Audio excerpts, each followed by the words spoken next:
Hello, good evening. Today I'm presenting about our team teaching, Team 3, part of methods for leading youth Bible study.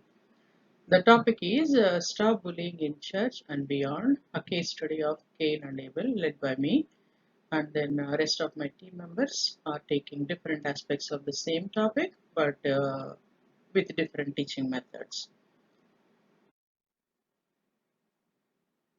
So the story of Cain and Abel that we might all know, mentioned in Genesis chapter 4 in a vivid manner. So if we look at bullying, what is bullying? Merriam-Webster's dictionary mentions bullying as the abuse and mistreatment of someone vulnerable by someone stronger, more powerful, etc. The actions and behavior of a bully uh, perpetrated against his or her victim. It's a worldwide issue. So, a person exposed to negative actions of ranging from verbal to non-verbal actions from the perpetrators. A systematic abuse of power. It's an aggressive behavior with an intention to hurt someone.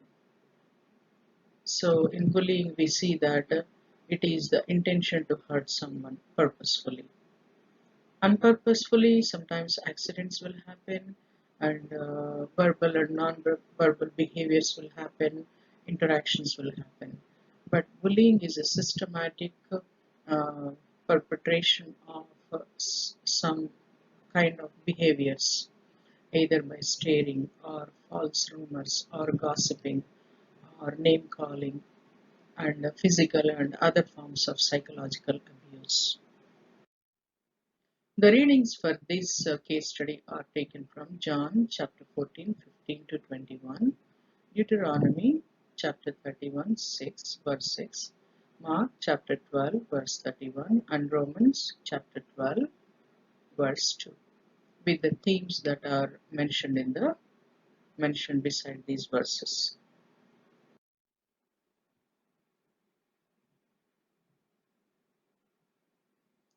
So let us watch this.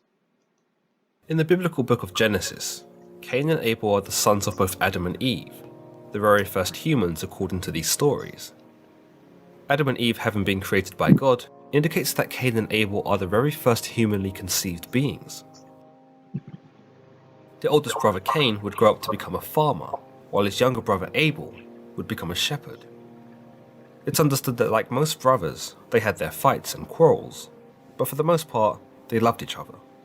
One day, Adam and Eve told their children that in order to show gratitude to God, they would need to perform a worthy sacrifice, something special that would please their Lord.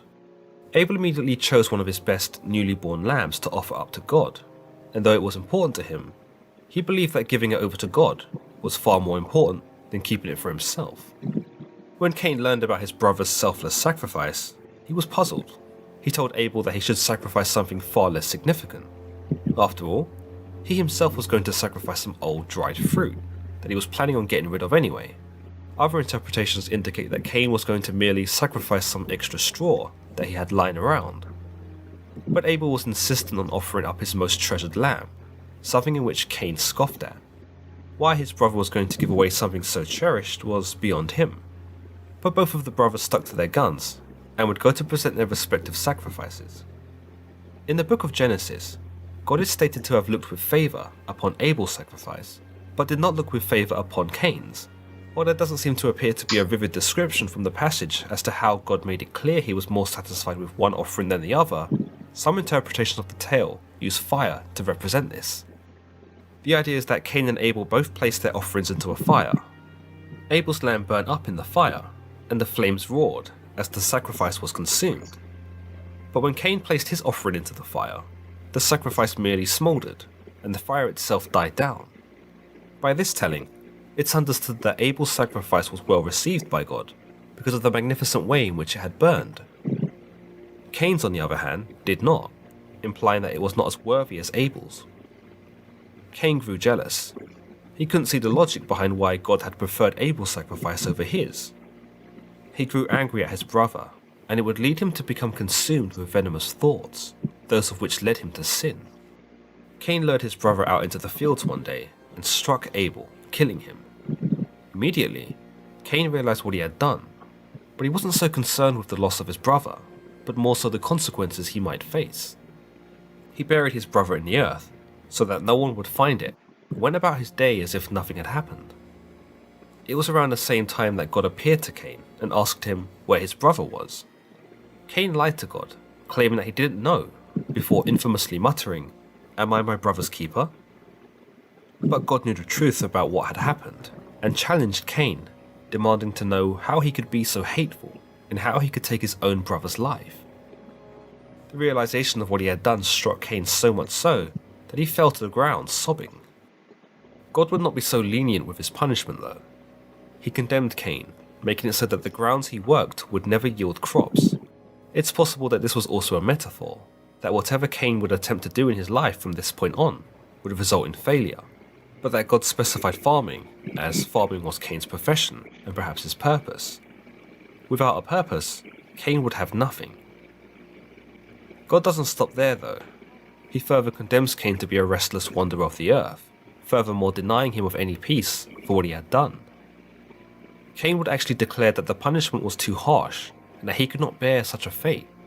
He also expresses his concern that if he is to wander the earth, he would not be safe and possibly killed. But God had an answer for that too, and declared that none in the world would kill him, because they would suffer vengeance 7 times over. He marked Cain so that none would kill him, not to protect him, but so that none could end his suffering of being outcasted, denied, and ultimately shunned from God's divine glory. The story of Cain and Abel demonstrates the old idea that there cannot be good without evil, Abel being the good and Cain being the evil. It subscribes to the idea that sin or wrongdoing is a part of life, and serves to show us that even if we live our lives as honourably and benign as Abel, evil will always have an effect on us, whether this be a gradual evil that inflames Cain to kill his brother, or the evil act itself, which sees Abel become a victim too. It takes a dark look at sibling rivalry, showing us how far jealousy and envy can push someone, that they would even murder their own brother, if only to console their own feeling of unworthiness. You might even say that this story shows us how rejection and betrayal can cause someone to become malevolent and hateful, in that Cain appeared to have loved God as well, perhaps not as much as Abel, but enough that he bothered to sacrifice something in the first place. He could have chosen to ignore God altogether, but his outrage at how God favoured Abel shows us that he must have cared what God thought. This rejection from God, a rejection that comes without reason in Cain's eyes, is perhaps the catalyst which turns him towards his dark path. For being rejected is disappointing in itself, but being rejected without reason is perhaps even more maddening. However, you might also argue that Cain only sacrificed anything because he was told to by his parents, and that his outrage towards God's favouring of Abel isn't because he cares about God, but because his younger brother outperforms him in this task, or is seen as more worthy, thus causing him shame. Some may even see a correlation between the tragic story of Cain and Abel and real-life relationships, at least in terms of jealousy. For example, Cain becomes angry that God favoured Abel, and demonstrates clear signs of jealousy, similarly to how one might react if they were trying to impress someone, only to be overshadowed by someone else. Jealousy is something we've all likely experienced at some point in time, whether romantically or otherwise, so I think it's accurate to say that all of us can at least understand Cain in this respect. While most of us would probably not kill the other person for outshining us or denying us of what we believed was meant to be for us, we may at one point or another have harboured some resentment for that third party, or at least imagined killing them. Either way, Cain most certainly acted wrongly in the killing of his brother, and we can see that in the magnitude of his punishment. The mark placed on Cain by God that prevents him from being killed by another not only ensures his suffering, but some might say serves to remind us that evil should not be repaid with evil. Those who came across Cain might have wanted revenge for having gone against God and causing the pain that he had caused, but upon knowing that they'd receive God's vengeance sevenfold, it would spare them a moment to think about whether it was worth it, until they perhaps realised that killing Cain would only cause more suffering, for they too would be judged. But what do you think about the story of Cain and Abel? Can you relate to Cain's outrage, or do you think that he deserved what he got? Let me know in the comments below, And don't forget to give this video a thumbs up and hit the subscribe. Alright, so the first story outline, as we have seen in the video, Cain and Abel were the first two brothers from the first family in history. The world has seen only these two brothers ever, but anger and jealousy overpowered more than love and tolerance, as we could see in the actions of Cain. Cain brought the fruit of the ground, and Abel brought the first of the flock of the fat as offerings to God. One was rejected and one was accepted, and you all know what was rejected and what was accepted. Has the first bullying in the world has started ever?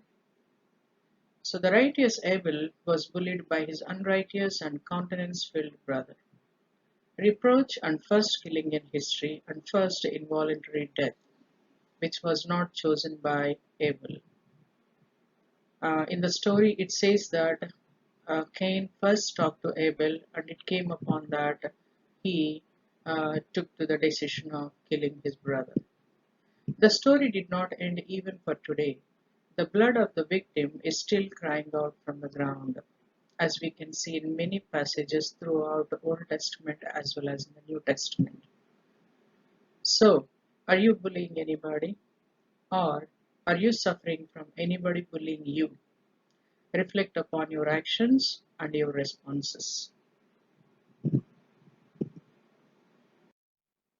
The case study, some of the key points that we can put in this framework. Whoso sheds a man's blood, by man shall his blood be shed. Your actions will follow you. It's a story of adult bullyism, because in the Bible it was clearly said Abel was the keeper of the sheep and Cain was tiller of the ground, and we can estimate that they were reasonably grown ups. Maybe Adam put them on separate locations to keep them far from each other. Maybe Adam has witnessed some form of bullyism by Cain on Abel during childhood as well as teenage years. Cain's deeds were not well. If thou dost well, shalt thou not be accepted? If you do good, your deeds will be accepted, it means to say that. Anger preceded facial countenance. So we say face is the index of the mind, right? So this is exactly what happened. Frustration and direct physical aggression by Cain. Aggressive bully versus his shy and meek victim. Because Abel never spoke, his blood only started groaning from the ground after he was killed. Aggressive bully versus his shy, meek victim. Yeah. Since Cain was the oldest, any superiority of the mind framework, would that be true? And Cain talked with Abel his brother, Genesis 4:8. What must have taken place uh, during that talk that led Cain to take the decision of killing his own brother? Lessons from Cain and Abel's story. How to bring an acceptable gift to God. Burnt offering versus an unburnt offering. Abel offered a burnt offering. We all know that. And Cain gave unburnt offering. In this way, we can interpret that we need to bring to God the uh, broken spirited heart and a heart that is very humble, very lowly, and respecting your peers, respecting diversity, respecting interculturalism, and respecting what is all around us. Because God has given life to every creature in this world. So when you are bullying someone, you are hurting God's own creation, which was made in His own image. So think upon. As a perpetrator, how can you overcome negative feelings? Learn lessons not in a hard way, but in an empathetic way.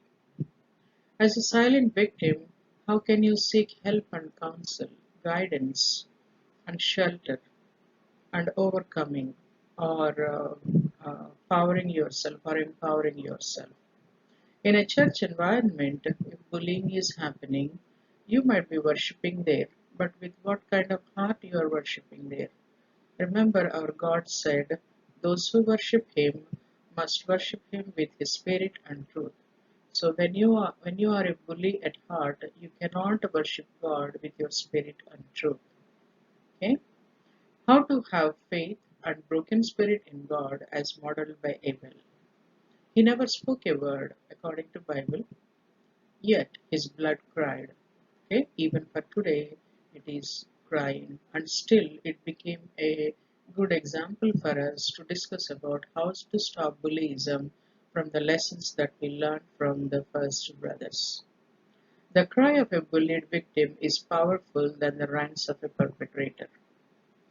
The earth has accepted Abel's blood, but the same earth did not yield any fruit to Cain. So remember the bullying person, your fruit, your hard work, or your charming, or your social framework, or your handsomeness, or your social status, or your richness does not matter to God because it will not be an offering to God. What is an offering to God is the broken heart and um, the lowly and the humbly and on the loving people. Dear bully, leave your cognitive false beliefs and your storm behaviors.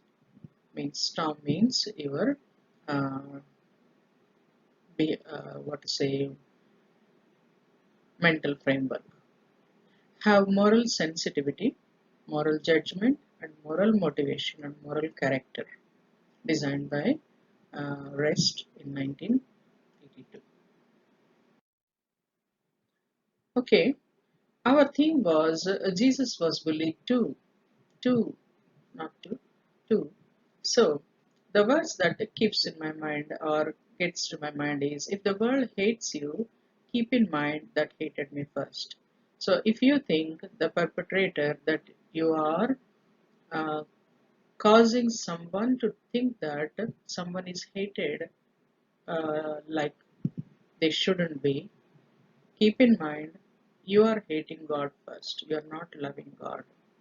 So, why are you concerned about a sawdust in your brother's eye when you have plank your own?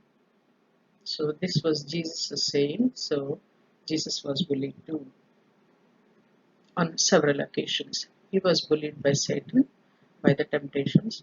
He was bullied by the Pharisees and the scribes.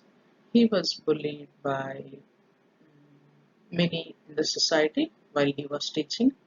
He was bullied at the cross, but he overcame it and he victoriously led a way for us to come out of his bullied nature as well as bullying nature. So, I want to give you three activities today. So, I'm attaching you a transcript of the scriptures, of various scriptures that covers the story of Cain and Abel. And we do this, since this is a case study, we do this as a coding process. Okay, coding is a qualitative analysis that extracts the essence of the text in way of um, like thematic processing, scaffolding, and then reorganizing, and then uh, making into themes. So I made several themes here, you can see that. So the text I'm going to provide you, you need to divide up the verses and add to the sections that are given here. So I'm attaching a sheet of paper for you. Alright. The activity 2 is also a kind of word frequency search. Actually, it is a software program that I used, but to keep the issue simple, I'm just giving you a small website, I mean a website address. There you can find all the categorize all these words, but leave alone all the unimportant words like all regular prepositions and all. but take some keywords that make sense for us by grouping them. Let's say brother, father, mother, they're all relationship words, right? So keep them aside. Like feelings like anger, then what else? Love, faith, keep in one category. Okay, let's see how much we can gather. It's a kind of engaging and word search, and also uh, making themes or making a sense of what we are reading. And it is also verse mapping. You know, verse mapping is a little different process, but we are doing, let's say, word mapping. Okay, gotcha. Activity 3 would be very, very interesting. Again, I used a software to do this, what you're seeing, but you can make a word cloud by using the words on hand by using this website. And I got very good result, but I didn't post it because you need to do that. Okay, so I gave the example and it should be funny. So when you read all these words, you can make sentences, you can make the story itself, and it will be a good activity, engaging activity, as well as fulfilling activity. Okay, to learn, to filter out what is bad and to take what is good. All right. So these are the references I have used, and I'm very lucky to come in touch with these references because they gave very good insight and insight. They it gave me, or these sources gave me good insight into the process of bullying. Actually, I never read in this much deeply about bullying, but it was very fascinating to read, and definitely I would love to be part of the anti-bullying team in the church as well as the education system. Okay, thank you one and all, and I hope you enjoyed this presentation. And then thank you, Dr. Susan McCarver, for letting us making this kind of video, and we thoroughly enjoyed it. Thank you. Have a wonderful rest of the day. Bye bye.